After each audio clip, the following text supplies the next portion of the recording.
there are players you can move. Derek Barnett, is he going to be back? I don't think so. So if you can get somebody to bite on Derek Barnett, you do it. Yeah, you and I are going to disagree on this, but I'm glad to see that you said Derek Barnett should be in the mix, because I am out. Well, he's not going to be here. So, I mean, same as Zach Ertz. He's not going to be here. Well,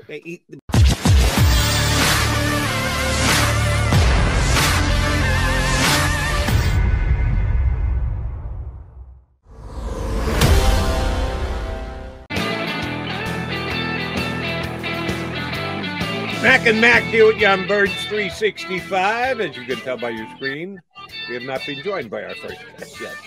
We're waiting on Jimmy Kempski to hop aboard, and we hope he does so rather quickly or soon. J-Mac, before Jimmy joins us, let me ask you a question about the Eagles as sellers.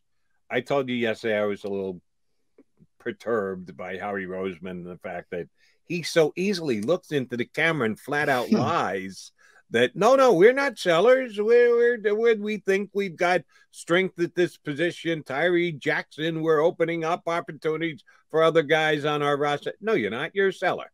You sold off Zach Ertz for a cornerback who can't get on the field for the Arizona Cardinals in a 5th-round draft pick. Now, it may turn out to be a smart trade.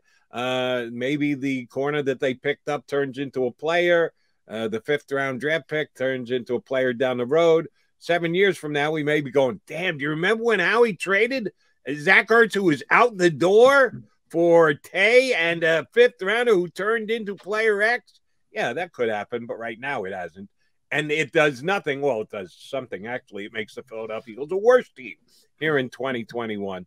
And he suggested that that's it. We didn't sell, and we're not going to sell.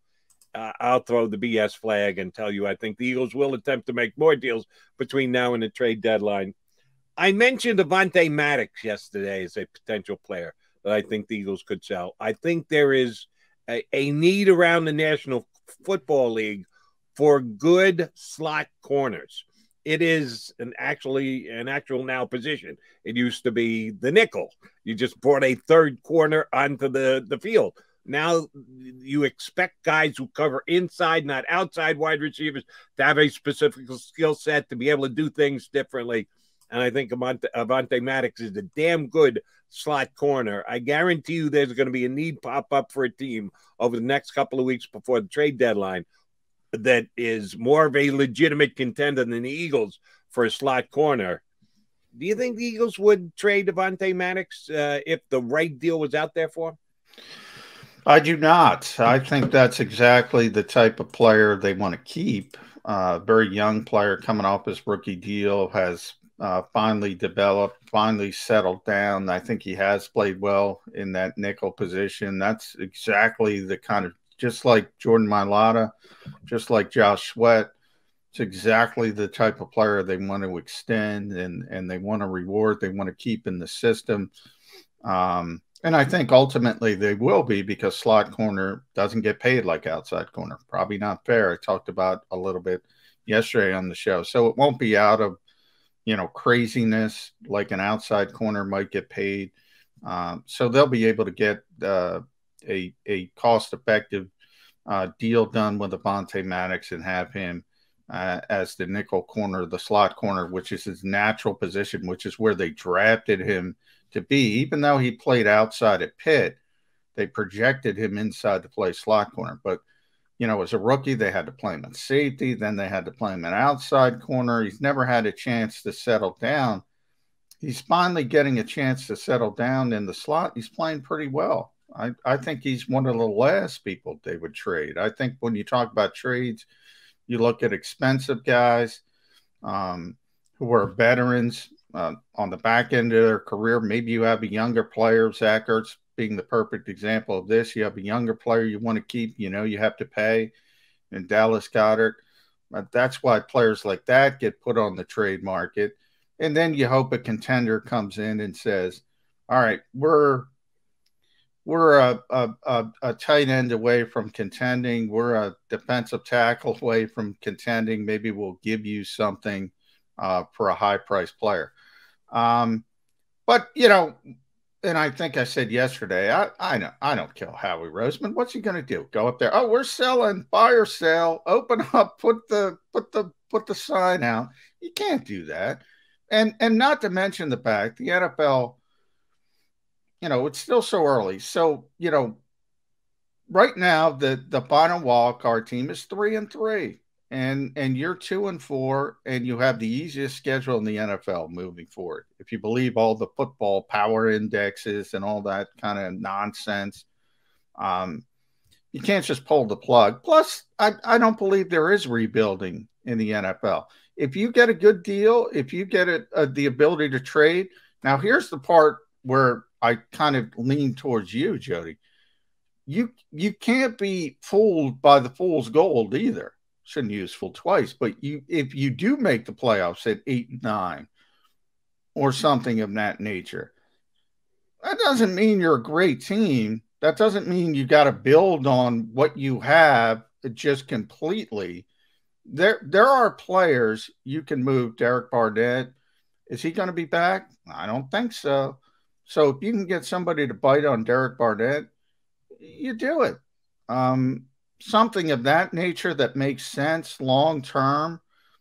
You still have to be disciplined and make those kinds of moves. You can't be fighting by hook or by crook to get that 8th win to be the worst team in the playoffs so you can get routed by Tampa Bay in the first round. I mean, it's a balancing act.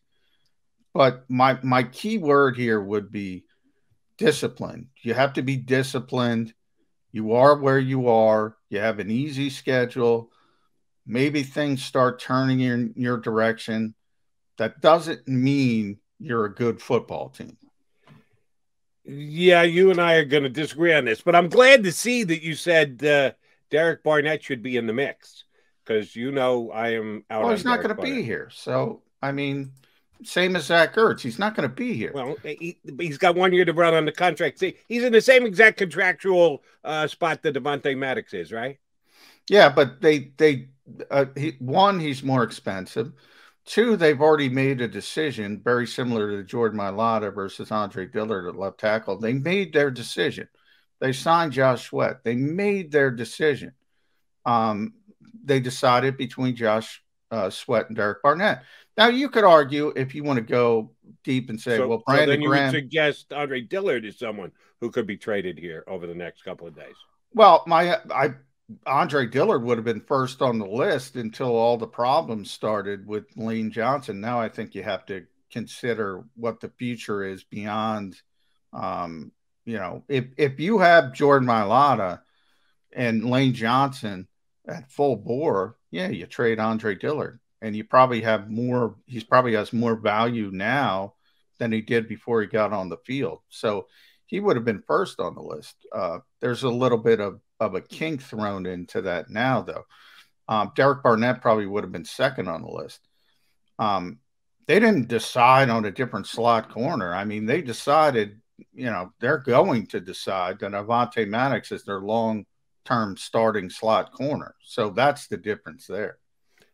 True, he doesn't have a hand-picked replacement, but the Eagles actually do have more corners on their roster than they do have, say, like defensive ends. I don't know what Darren Jackson is going to be, and it seems to me that there's almost always an explanation every single week by Sirianni, even though it's probably more of a Jonathan Gannon question, and I know you get to talk to Gannon today as to how many plays he's going to play. I hope we see him for more starting this week, because I do believe that Barnett is out of here, either in the next 2 weeks or at the end of this season. I don't think the Eagles are retaining him, so give a young guy a shot if you have the chance at defensive end. One thing you did say that I will disagree, you said still early here. No, we're under the 2-week mark to the NFL trade deadline. And to the NFL's credit, no, I mean early in the season. Yeah, the NFL trade deadline is too early because you have to make these decisions and nobody's out of it because the last wild card team is 3-3. So nobody's out of it. I mean, in theory, if you have 1 win, you're not out of it.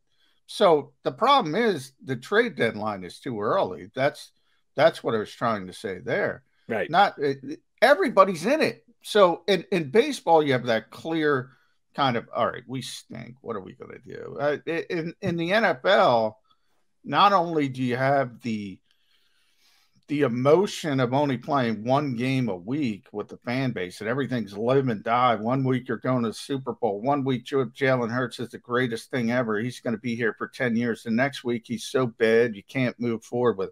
I mean, the wild, crazy EKG, it's like a heart attack each season. And, you know, you're sitting there, and that's what the Eagles are doing. They have a mini bye, right? And I shouldn't say Eagles fans. Eagles have to be disciplined. I hope they're not doing this. But Eagles fans are sitting there going, the loss is behind him now. You know how the NFL cycle goes. It's like, what is the 5 stages of grief? That's how it is in 1 week. And then you move on and you go to the next game and you get all hyped up for it.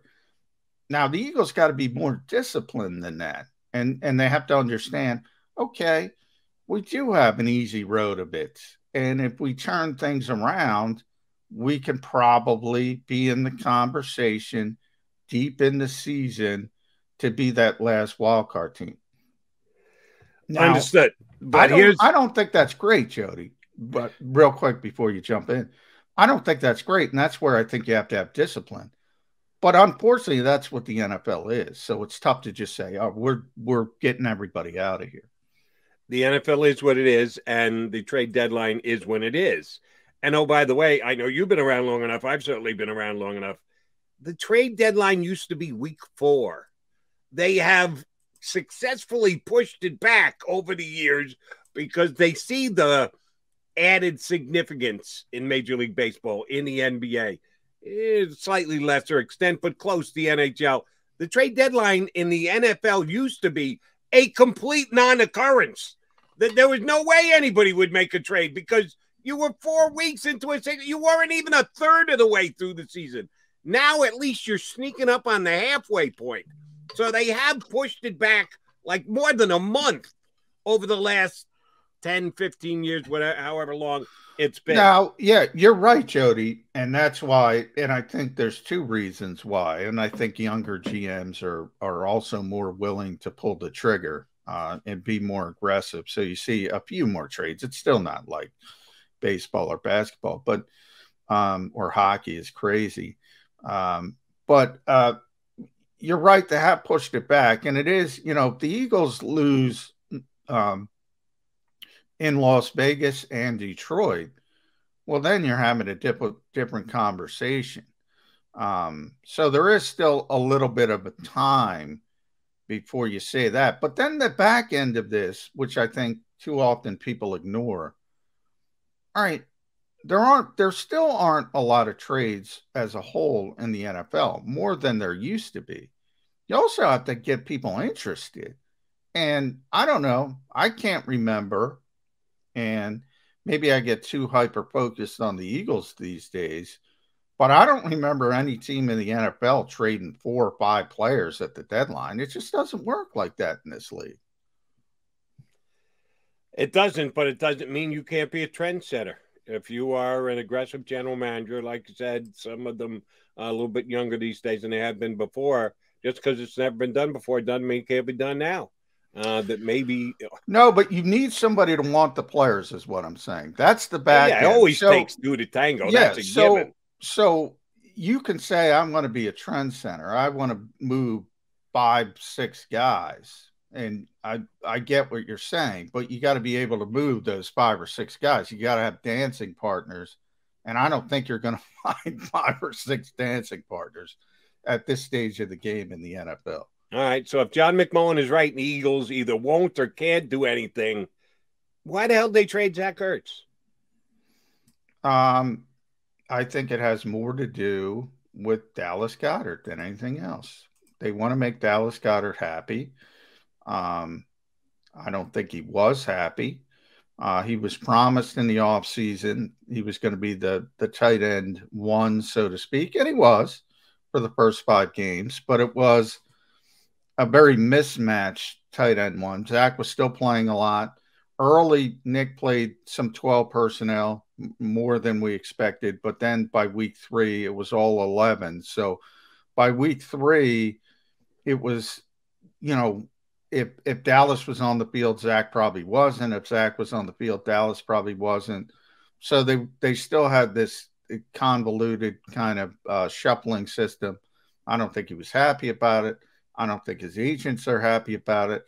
I think the most important quote that Howie Roseman said in that press conference is, and I'm paraphrasing, there will be no discount for Dallas Goddard, because the Eagles know what they have in Dallas Goddard, but the more important part of Dallas Goddard is the rest of the league knows what the Eagles have in Dallas Goddard. In other words, if he hits the open market, he's getting paid. The Eagles know it. The league knows it. Goddard's agents know it. No hometown discount. No Jordan Mailata deal. No Josh Sweat deal. Nothing like that. They got to make him happy. They got to pay him. And that's what this trade had more to do. There was more about that than anything else with this trade. Then let me question that philosophy. If Dallas Goddard is the lone tight end, pass-catching tight end for the Eagles the rest of the season, assuming health, and we expect him back from COVID this week, and he missed just the 1 week because of it, no more Zach Ertz to be here to cut into his either snaps and or targets and or catches. If that's the case, how much more are the Eagles going to have to pay? If he's going to catch the ball, because I still believe that Dallas Goddard has to prove that he's a top 2 or 3 tight end in football. I really don't believe he is. I think he's more outside the top 5 than inside the top 5. And I don't believe he's anywhere near the top 3. The only way he gets to that position, top 3 tight end, and you made this point yesterday, I've made it many times myself, it's not exactly where you are, but when you are stepping to the plate that you get paid. It's whose turn is it to get paid? There is no way if I'm the general manager of a team, I'm making Dallas Goddard the highest paid tight end in football. I'm just not doing it. It's going to look like a bad deal 1 year in. You're going to look at it and you're going to compare him to the other tight ends in the league. Well, wait a minute. We're paying him that much more than this guy, that guy, the other guy, Kelsey and Kittle and all these guys. I'm not going there if I'm the Eagles, and you're kind of intimating that they're going to have to go there if they want to get him signed. I think this is a major problem going forward, John. You can argue that, well, first of all, he's not the best tight end in football. He's not in the top 3, I would say right now. You'd have to throw Mark Andrews in with the typical Travis Kelce's and George Kittles. To me, those are the best tight ends in football. He's not those guys. I do think he's very good, but I say it all the time. Contracts aren't about the best player. They're about timing and circumstance. Now, because everybody pays attention to the quarterbacks. Now, everybody forgets because it moves so quickly. At one time, Derek Carr was the highest paid player in the history of professional football. Why? Because he was next up at the quarterback position. Nobody was saying he was better than Aaron Rodgers at the time. That's just how this league works. Now, you might be able to say, guess what, Dallas? You might be able to talk them into, I think Kittle has the best. He's the standard. He's the highest paid tight end. You could probably say, all right, we'll put you in right at, he makes 15. We'll put you in right at 14.5. You might be able to get that done. You might be able to get something like that done. But he's going to be at the top of the list, whether it's 1, 2, 3. He's going to be somewhere up there. And I think the floor, and everybody said the floor before this even started, was what New England did over the offseason when they signed the 2 tight ends. That was going to be the floor. And look, the Eagles were trying to get him. The Eagles have been trying to extend him before anybody else. That's the guy they wanted to extend before Mailata, before Sweat. And that's why Howie admitted there aren't going to be no discounts.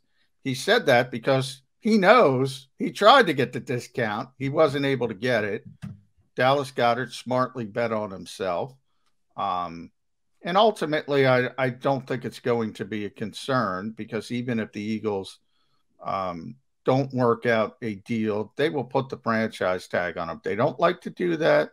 They never do it. You could bring it up, but tight end's not a position that is going to blow away your salary cap. Right. So worst comes to worst, they'll just put the franchise tag and hopefully work something out at some point. But they're going to get it done. But Howie made that very clear. There's not going to be a discount to getting it done.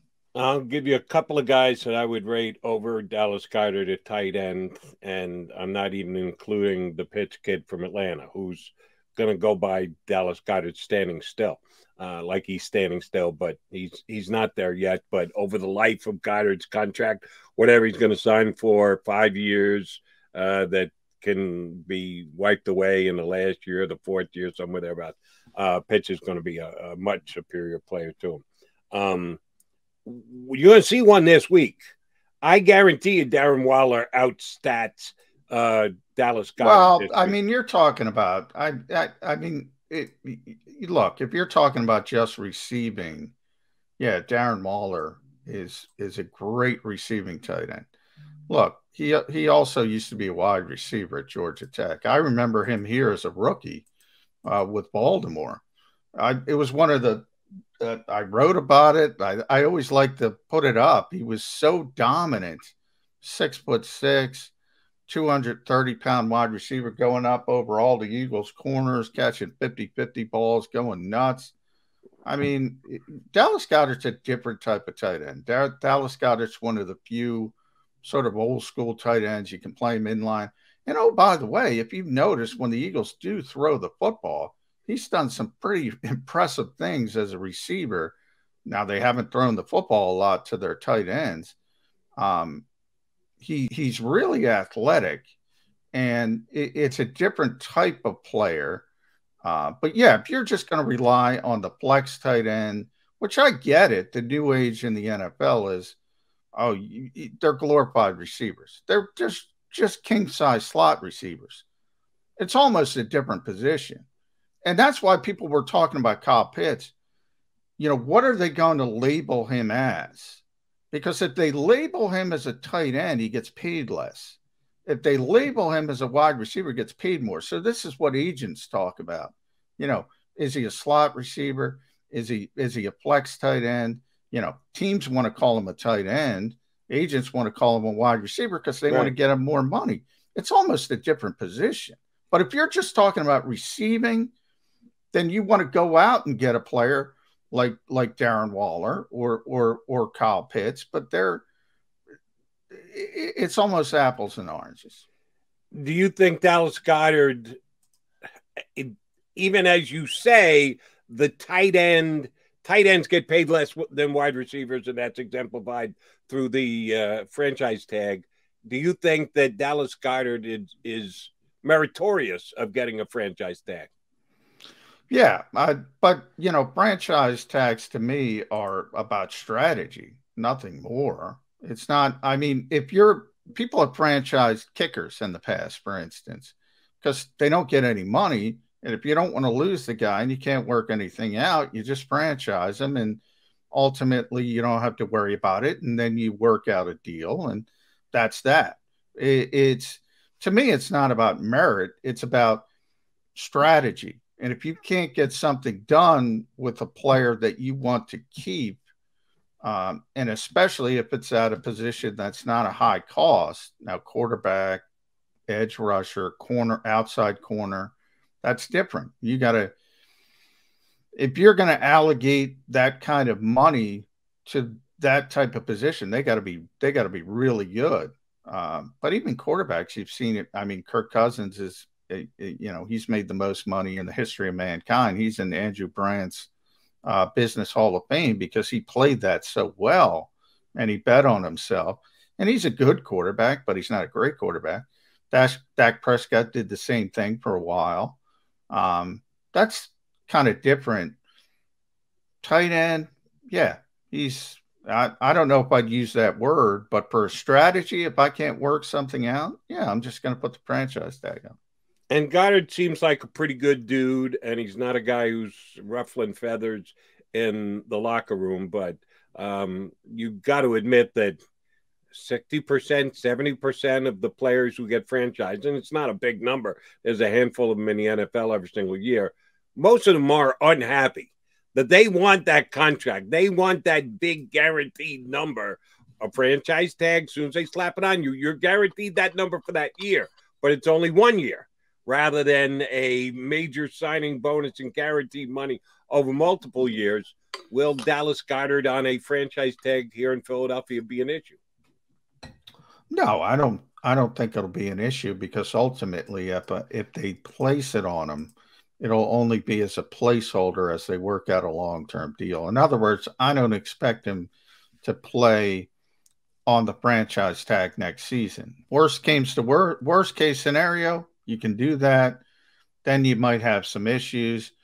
I think as you get towards free agency, you put it on as a placeholder. As you continue to negotiate, you work out a deal and everything's fine. That's the most likely scenario. The Eagles' most hopeful scenario was that he would already be extended. Part of the reason he's not extended is because he's not getting the opportunity to show what he thinks he can do, as he bet on himself. And that's part of the reason Zach Ertz is out a little bit early. If the Eagles were to make a move and sell off another piece, can Howie Roseman go to the "we're not sellers" line again? He attempted to sell it this time. You see through it. I see through it. I think most Eagle fans see through it. Can he go there again and tell us, no, we're just opening up opportunities for guys on our bench like Teron Jackson? Really? That's what you're going to try and sell? Can Howie do that again? I think it depends on the position. If it is, remember, Brandon Graham is hurt. So if it is Derek Barnett, yeah, I mean, who's going to play defensive end? Is it going to be Teron Jackson? Is it going to be Milton Williams? Neither has played well.